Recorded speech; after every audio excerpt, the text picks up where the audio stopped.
An arc is a portion around a circle. So let's say that I have this circle here is a lake, and I start here and I walk around the lake, careful not to fall in. How far do I walk? Well, I walk the circumference of the circle, which is 2 pi r. Some of you may know this as pi times diameter d, since 2 times the radius is diameter. I'm going to be using 2 pi r though. Now, if we don't walk around the entire distance, we walk around a portion. We call those portions of the circle arcs. And so what we're going to do is we are going to find the arc length. Now what we want to do here is we want to find out the minor arc length. There are always going to be, well, for us, there's going to be two different arcs. There's going to be the smaller and the larger.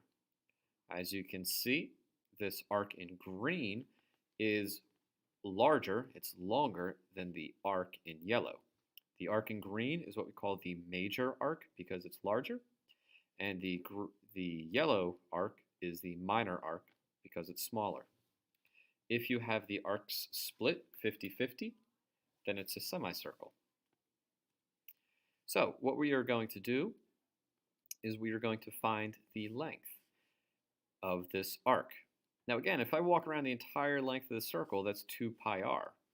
However, this is just a fraction of that distance. If you think about a circle being 360 degrees around, I only have 150 degrees to walk. So I literally have 150 360ths. So what we do is we take that and we multiply it by the circumference, 2 pi r. So the general formula that we have is whatever that central angle is, which we call theta. We divide it by 360 and multiply by 2 pi r. So for this problem, we have 150 divided by 360 times 2 pi times 13. Now we don't want a decimal. We could easily put this into a calculator and get a nice number, but we don't want that. We want an exact value. When we have an exact value, we basically want a fraction. So pi is near a rational number. So what I'm going to do is I'm going to write that off at the end. I'm going to multiply these fractions. So I get 150 over 360 times 2 times 13, which is 26 over 1, times pi. And at the very end, I'm going to include pi in this fraction. So we start reducing these fractions. So I see that I have 150 over 360. I can divide these both by 10 and get 15 over 36. 15 and 36 both have a common factor of 3. So 15 divided by 3 is 5, and 36 divided by 3 is 12. Reducing this, because it's getting a little bit messy, I get 5 over 12 times 26 over 1 times pi. Again, if we multiply these fractions, 12 and 26 both have a common factor of 2. So 12 divided by 2 is 6, and 26 divided by 2 is 13. So I have now two reduced fractions, and when I multiply these, I can multiply straight across, numerator times numerator, denominator times denominator. So in my numerator, I have 5 times 13, which is 65. My denominator, I have 6 times 1, which is 6, and times pi, which I can put in the numerator. Because I'm talking about length and the radius was in centimeters, I now have the arc length, L, to be 65 over 6 centimeters. 65 pi over 6 centimeters. This is my completed answer. Note that it is a fraction with pi and not an irrational number with a long decimal. So the key with this is to know the formula, but once you have this, it really just becomes a matter of multiplying and reducing fractions. We've got a central angle, theta, given in radians, and we also know the radius length of our circle. With this information, how can we find the length of the arc S that is cut by the central angle? That's what we'll be going over in today's Wrath of Math lesson. In a previous lesson, we went over this same problem, but for central angles given in degrees.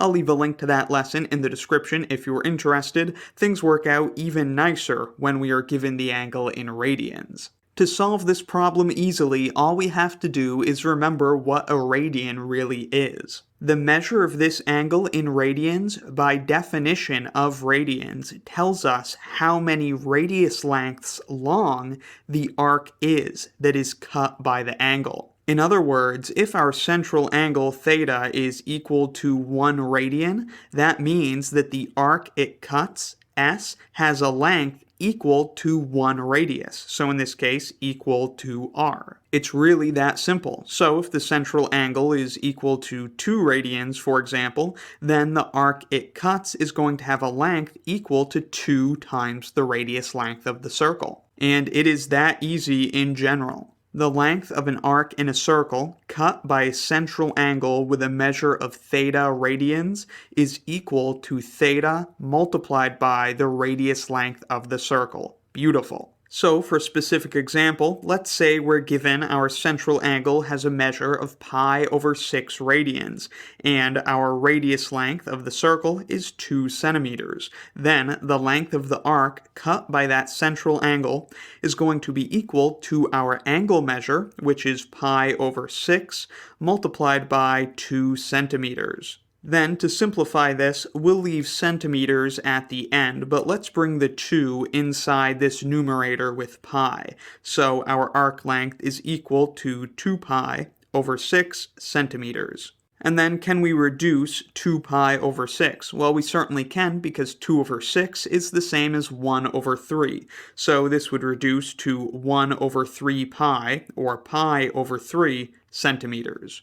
And that's it. In a circle with a radius length 2 centimeters, a central angle with a radian measure of pi over 6 will cut an arc that has a length of pi over 3 centimeters. And then if you were to plug this into a calculator and round it, it's about 1.05 centimeters. One thing I want to point out is that the logic we use to solve this problem when the angle is given in degrees, we could use that same logic for when the angle is given in radians, and we would still arrive at this same equation. So if given a central angle in radians, we might say in order to find the length of the arc that angle cuts, we need to take the measure of the angle and divide that by the total number of radians in a circle, which is 2 pi. So this is the radian measure of our central angle divided by the total number of radians in a circle. This tells us the portion of the circle that our central angle cuts. So in order to find the arc length, we just have to multiply this ratio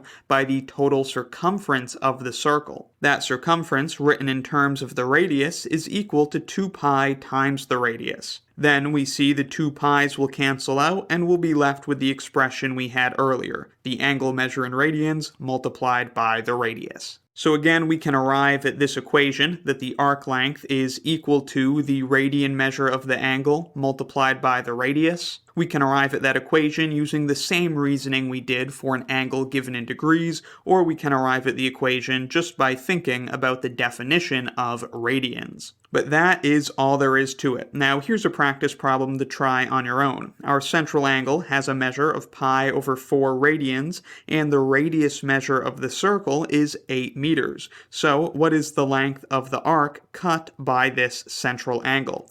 Let me know what you get down in the comments, and I'll leave the solution in the description. So I hope this video helped you understand how to find the length of an arc cut by an angle whose measure is given in radians.